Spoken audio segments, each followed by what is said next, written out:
Assalamualaikum warahmatullahi wabarakatuh. Dua kota besar Bandung dan Surabaya akan menutup lokalisasi prostitusi yang selama ini mewarnai kehidupan malam. Surabaya ada Doli, Bandung ada Saritem.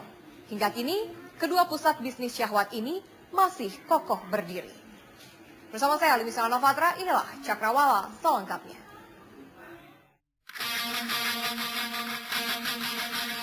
Saritem, demikian namanya. Tempat para perempuan malam penjajah seks berpusat ini bahkan lebih tua umurnya dari Republik Indonesia. Berada di pusaran pusat kota Bandung, Saritem dihimpit 3 jalan besar, yakni Jalan Gardu Jati, Jalan Sudirman, dan Jalan Kebon Jati. Perihal riwayat namanya, banyak versi cerita. Ada yang menyebut datang dari seorang wanita bernama Nyisari yang cantik berkulit hitam manis. Kawasan ini mulai berkembang sejak awal 1906. Malahan, kian semarak saat masa pendudukan Jepang. Di sini, serdadu Jepang dan lelaki hidung belang melampiaskan syahwat. Sudah lama pemerintah kota Bandung berhasrat menutup lokalisasi ini. Namun tak juga berhasil sepenuhnya.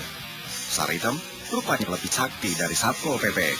Bahkan lebih dikdaya dari pemerintah kota Bandung. Perda Kota Bandung nomor 11 tahun 1995 mematok efektif mulai November 2006 semua kompleks lokalisasi akan mulai dihapuskan. Kegiatan lokalisasi Saritem akan diakhiri pada 17 April 2007 pukul 24.00 waktu Indonesia Barat. Saritem tinggal jadi sepotong sejarah saja pada 18 April 2007. Nyatanya, hingga hari ini Saritem masih ada.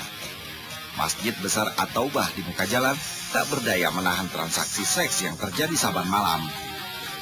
Sensus tahun 2010 mencatat ada sekitar 600 PSK dan Germo di Saritem. Jumlahnya sekarang diperkirakan sedikit berkurang. Rencana menamatkan Saritem sudah digadang-gadang Dada Rosada, wali kota sebelum Ridwan Kamil sekarang. Ironisnya, pasca penutupan 7 tahun silam, geliat bisnis esek-esek Saritem kembali meruyak. Sampai sekarang. Bandung juga dalam 7 program prioritas itu menjadi Bandung Kota Agamis tahun 2008. Masa Bandung Kota Agamis ada lokalisasi pelacuran? Nah, selain program pemerintah seperti itu, dan juga masyarakat sudah sangat menginginkan tidak ada lokalisasi pelacuran. Ketika lokalisasi Saritem diberangus pada April 2007, sebagian warga menentang. Alasannya, ada 4.000 orang tergantung hidupnya dari Saritem.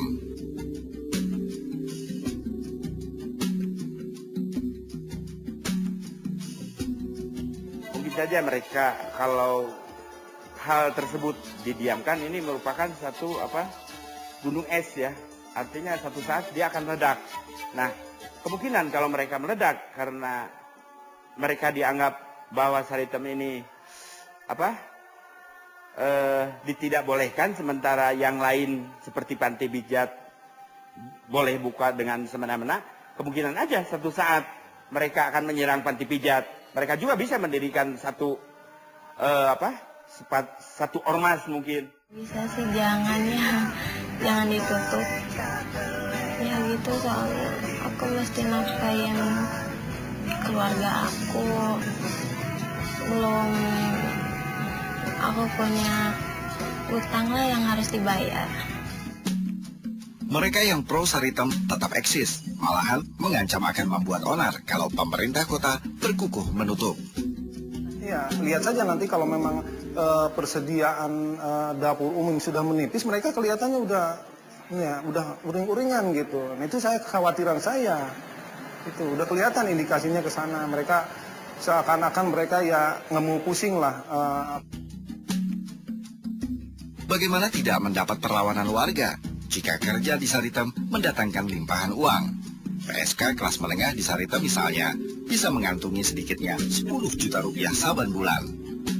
Belum lagi si mucikari, dengan asumsi tergantung jumlah PSK asuhannya, duit yang ditangguk sang Germo dalam 1 bulan bisa lebih dari 100 juta rupiah.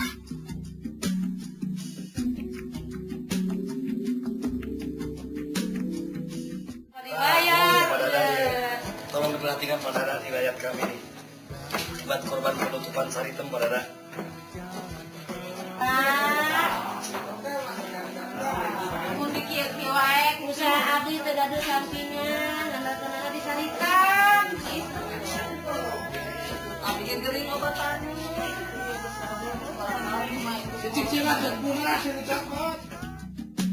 Untuk meredam kian maraknya transaksi esek-esek, pada 2002 pesantren Dar Al-Taubah didirikan di jantung lokalisasi Saritem. Namun tetap saja, kupu-kupu malam berterbangan di Saritem. Pemerintah juga menawarkan PSK beralih profesi. Dana hibah penyokong programnya disiapkan.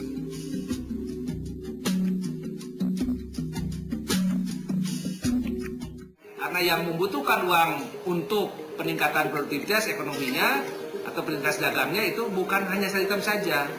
Hanya kebetulan saja keran Saritem kemudian ditutup, dia butuh usaha lain karena langganannya adalah langganan orang-orang pelacur laki-laki dan pelacur wanitanya itu. Nah, sekarang tidak ada, kita untuk upaya lain. Apakah misalnya dagang di tempat itu atau dagang di tempat lain? Bisa saja. Menamatkan Saritem bukan perkara gampang. Sistem buka setengah sampai sekarang masih ada. Dan pelacuran pun tetap menyambut lelaki hidung belang.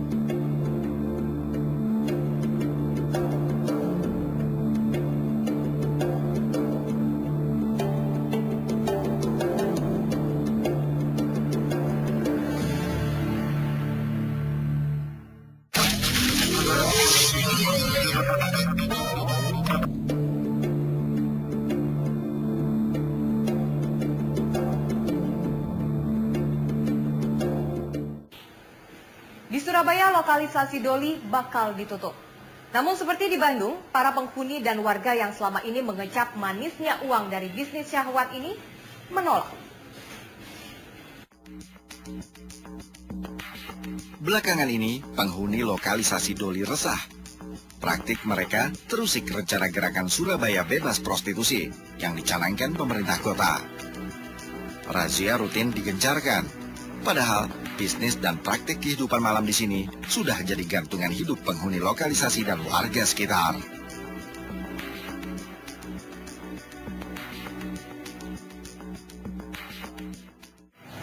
Saya teringat dengan sebutan kota sejuta PSK, dan ini Doli, daerah lokalisasi yang terkenal di Surabaya. Doli dan beberapa lokalisasi lainnya yang berada di Surabaya masuk dalam program rehabilitasi oleh pemerintah kota setempat. Sudah ada 3 tempat lokalisasi yang ditutup, dan kira-kira apakah bisa Doli diubah? Bicara Surabaya, tak bisa dipungkiri, bakal juga menyenggol lokalisasi Doli. Disebut-sebut, Doli adalah lokalisasi paling besar di Asia Tenggara. Di jagat bisnis syahwat lelaki, Doli memang kondang nama. Doli punya sejarah panjang, sudah ada sedari masa kolonial Belanda. Dirintis oleh perempuan keturunan Belanda bernama Doli van der Mart. Semula cuma di Jalan Jarak, Kelurahan Putat Jaya, Kecamatan Sawahan sekarang. Panjang Gang Doli memang cuma 500-an meter saja. Namun di sini ada sekitar 60 rumah bordil yang disebut wisma. Satu wisma mempekerjakan sedikitnya 10 perempuan pekerja seks komersil. Persoalan memang kemudian merumit. Kawasan lokalisasi Doli tak bisa dinafikan, telah menghela ekonomi lokal. Multiplier efek. Perputaran uang di lokalisasi Doli saban bulan ada yang menyebut hingga miliaran. Salah satu PSK yang sudah menahun menggantungkan nasib keluarganya di Doli adalah Ike. Doli menghidup-hidupi Ike dan keluarganya di kampung. Ike punya 1 anak. Bukan cuma bos kita pribadi, semua orang kan. Itu kan semua. Kenapa sih harus Doli yang diusik? Ini kan sudah tempatnya tempat lokalisasi. Kenapa nggak yang di luar-luar yang diusik? Ya sudah tutup. Tolong Pemkot juga dipikirkan juga untuk mengambil keputusan semua ini. Dampaknya bagaimana? Ya tadi dari ya dari 2000 itu berapa persen sih Pak yang terdampak langsung? Ya karena di sini mana ya kira-kira ya 20%-an lah, karena di sini ada yang jasa cuci pakaian, jualan, gitu. Terus parkir ya. Kawasan lokalisasi Doli dan lokalisasi Jarak di Kecamatan Sawahan letaknya tak berjauhan. Ada 5 wilayah rukun warga di sini, RW 3, 6, 10, 11, dan 12. Jika Doli ditumpas, sang ketua RW khawatir banyak warganya yang bakalan jadi pengangguran. Ngadiman terang-terangan meragukan segala rencana pemerintah kota pasca penggusuran. Ya, kalau dulu belum ada isu-isu gini itu minim 1 juta. Itu kotor Mas, belum lain-lainnya, belum pulaan, belum belanja, belum kan banyak orang itu kanunya. Dengan adanya itu? Ya, kalau adanya ini prosesnya berapa ya? Kasarnya ya separuh harga. 50, 500, 400, 455 gitu dari. Antara pelaku bisnis esek-esek di Doli dan warga lokal telah terbentuk semacam hubungan saling menguntungkan, simbiosis mutualisme. Ribuan warga sekitar lokalisasi menanggung nafkah dari Doli, melakoni rupa-rupa profesi, dari mulai pedagang kaki lima, tukang parkir, tukang cuci pakaian, sampai calo yang mencarikan perempuan PSK buat pemesannya. Memang menggantungkan di sini. Aku itu sampai punya anak 3 di sini. Sampai anakku sampai di SMA, SMP di sini. dari itu sumbernya dari sini? Sumbernya dari dan sini. ketika ini ditutup? Nggak tahu masa depan anak aku.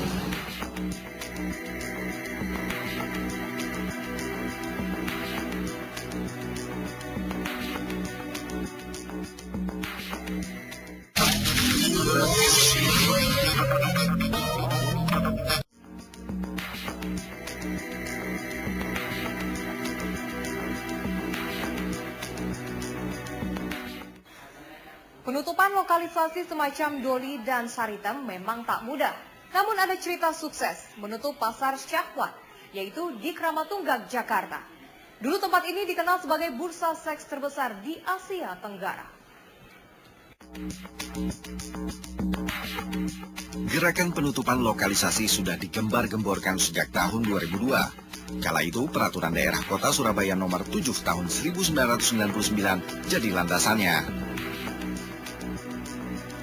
Pemerintah kota ini sudah melakukan itu mulai tahun 2002 ya. Jadi kita itu sudah melakukan pelatihan, kita sudah melakukan pembinaan mental spiritual. Kini, Doli dan semua lokalisasi tersisa dibidik pemerintah kota. Bergiliran, 6 lokalisasi yang ada disasar. Pertama Dupak Bangunsari, kemudian Kremil yang kebetulan lokasinya berdampingan. Di medio 2013 ini, berselang 10 tahun dari aksi sebelumnya, giliran lokalisasi Klakah Rejo. Sasaran berikutnya di depan mata, lokalisasi Sememi yang bertetangga dengan Klakah Rejo. Puncak gerakan Surabaya Bersih lokalisasi adalah menutup Doli. Target dipatok pada 2014 sebelum bulan puasa datang. Doli tinggal sejarah. Doli ditutup. Dan untuk kerja besar ini, pemerintah kota menggelontorkan duit miliaran rupiah. Tak mudah menutup lokasi prostitusi. Ribuan warga sekitaran lokalisasi ikut menumpang cari rezeki. Multiplier efek Doli. Penghuni lokalisasi dan warga sekitar sudah menjalin simbiosis mutualisme, saling menguntungkan. Kasus Doli memang spesifik ya, atau prostitusi di Surabaya memang spesifik. Ini prostitusi yang sudah ada puluhan tahun, yang sudah mengembangkan multiplier efek yang menumbuhkan aktivitas ekonomi bagi sebagian orang yang menggantungkan diri juga dari kelangsungan prostitusi itu sendiri. Karena itu ketika lokalisasi ditutup, saya kira yang resisten tidak hanya Germo dan para PSK-nya, tapi juga masyarakat di sekitar yang berisiko terancam kehilangan mata pencaharian. Dari segi moral ya memang mereka salah memanfaatkan penderitaan orang lain untuk usahanya. Tapi sebagai satu masalah sosial, kita kan tidak bisa melihat ini hitam putih, salah benar, dosa tidak, itu kan tidak bisa begitu. Tak mudah memang menutup kompleks prostitusi, namun cerita sukses bukan tak ada. Di Jakarta, Kramatunggak menjadi contohnya. Dahulu, lokalisasi ini menjadi pusat pelacuran terbesar Asia Tenggara. Para penjajah seks yang biasanya mangkal di Pasar Senen, Keramat, dan Pejompongan digiring ke Keramat Tunggak untuk dibina di Panti Sosial Karya Wanita Teratai Harapan.